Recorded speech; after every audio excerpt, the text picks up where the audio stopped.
Hello students, आज हम exercise 3.3 का 10th क्वेश्चन करेंगे। तो चलिए इस वीडियो को स्टार्ट करते हैं।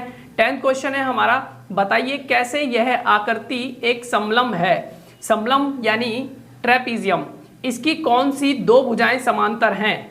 तो आकृति यहाँ पर हमें दिखा रखी है, हमें बता रखा है 3.26, यानी इस आकृति इस फिगर की बात हो रही है।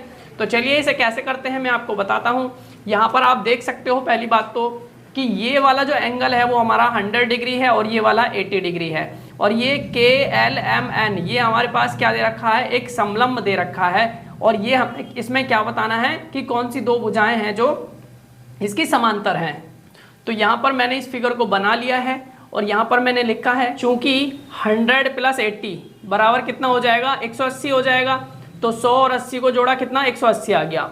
यहाँ पर लिखा है हमने एंगल M और एंगल L संपूरक है। भाई इन दोनों को जोड़ा गया तो 180 आए। 180 का मतलब होता है कि अगर दो कोणों की मापों का योग 180 डिग्री आता है तो वो संपूरक होते हैं, यानी सप्लीमेंट्री होते हैं। तो यहाँ पर यही हो रहा है कि भाई अगर हमने इन दोनों आसन कोणों को जोड़ा है तो कितना है, 180 डिग्री आया है। तो ये क्या होगा, संपूरक कोण यानी सप्लीमेंट्री हो गए। इसलिए NM क्या है, ये वाली साइड है। NM जो है पैरेलल होगी किसके, KL के। ये वाली साइड इसके पैरेलल होगी। क्यों पैरेलल होगी उसका कारण भी बताएंगे। क्योंकि तिर्यक रेखा एक ही ओर के कोणों का योग, तिर्यक रेखा के एक ही ओर के कोणों का योग 180 डिग्री है, अर्थात संपूरक है। ये इसमें कारण लिखा गया है। अब आपको दिखाते हैं कि तिर्यक रेखा क्या है, यानी ट्रांसवर्सल क्या है। तो ये देखो, ये जो दो लाइंस जो खींची हुई होती हैं समांतर रेखाएं, इन्हें बोलते हैं पैरेलल लाइंस। अगर दो रेखाओं को एक समांतर रेखाओं को इस तरह से एक लाइन खींची जाती है तिरछी, जो इनको काटती है, तो उसको तिर्यक रेखा बोलते हैं। क्या बोलते हैं, तिर्यक रेखा, यानी ट्रांसवर्सल, इंग्लिश में बोलते हैं ट्रांसवर्सल।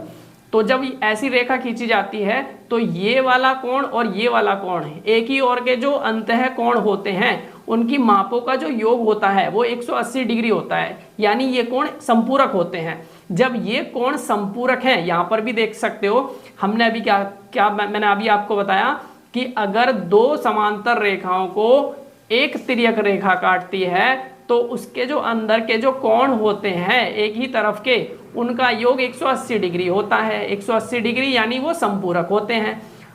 तो अगर ऐसी स्थिति होती है कहीं और, तो भाई हम ये भी तो कह सकते हैं कि भाई ये सामने ये जो साइड है ये क्या हो जाएंगी, समांतर हो जाएंगी। यही बात हमने यहाँ लिखी गई है।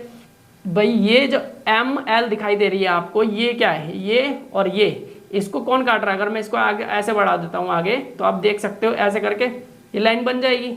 लाइन बन गई तो अब ये क्या हो गई, ये तिर्यक रेखा हो गई। ये हमारे पास क्या हो जाएंगी, ये समांतरित तो हो जाएंगी, क्योंकि इन दोनों का कोण भी तो 180 डिग्री आ रहा है। तो बस यही बात हमने यहाँ लिखी है, ये समझाने के लिए मैंने आपको बताया है यहाँ पर, इसलिए हमने लिख दिया NM पैरेलल हो जाएगा KL के, ये वाली साइड इसके पैरेलल हो जाएगी।